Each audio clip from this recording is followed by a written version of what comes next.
This video will show you how to create a .NET button control in a program using some of the many possibilities of various properties.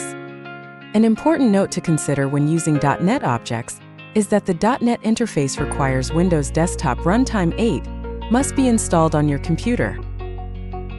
The properties shown in this video are only a few of the many possibilities for properties of the .NET button. This tutorial covers background color, text, color of the text, placing an image, aligning an image, and disabling the button. We'll get started by invoking a PxPlus command line from the IDE. Like any other PxPlus external object, we need to define the button. This line of code follows the syntax rules for a visible external object so that the button becomes visible on the screen. Let's take a moment to explain what each section of this line of code means. DefObject is a directive used to create a new instance of a specified external control. This directive is used like any PxPlus external object through properties, methods, and events.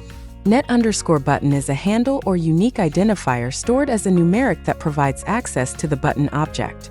This next section, including the @ symbol, is for the coordinates and size of the button. The button will appear at column 65, row 7. The size of the button will be a width of 18 and height 2.8. .NET wrapped in square brackets is the .NET external object. It tells PxPlus to create a .NET object, followed by the .NET DLL. For a button, the .NET DLL is system.windows.forms. And the .NET object name is the namespace including the object name. It allows for a unique reference to a specific object. The .NET object name is case-sensitive. For a button, we use system.windows.forms.button. For more specifics on this information, please review the Microsoft Online documentation for the .NET control. Let's go back to the command line. To make the button more meaningful, let's go ahead with the text property and add a name to the button. For this example, the button will be called Exit. At any point after defining the button, when you hover over the button, it will appear blue and have a dark blue border around it. In order to change colors on the button, we need to define another object called color.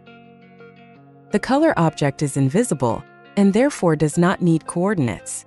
We can set colors of our .NET button control by assigning a color property. Let's go ahead and add some background color to the button. To set the background color of the button, we use the property called BackColor. The background color will be lemon chiffon.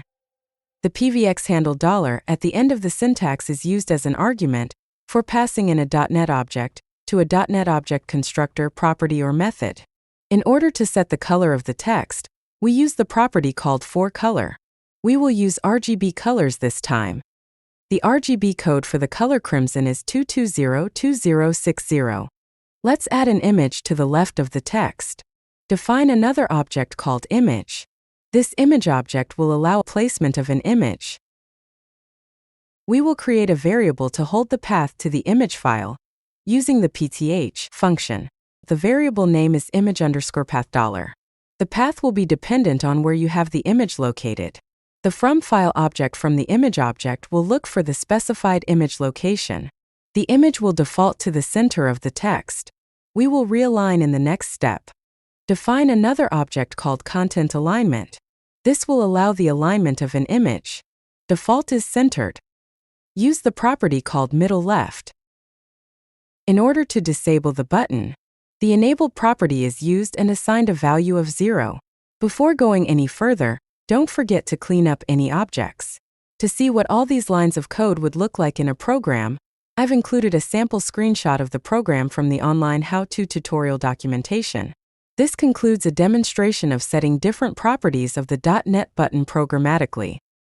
Take a look at the PxPlus how-to tutorials section in our PxPlus documentation. Stay tuned for more how-to videos. Thanks for watching. For any questions, please contact us at info@pvxplus.com.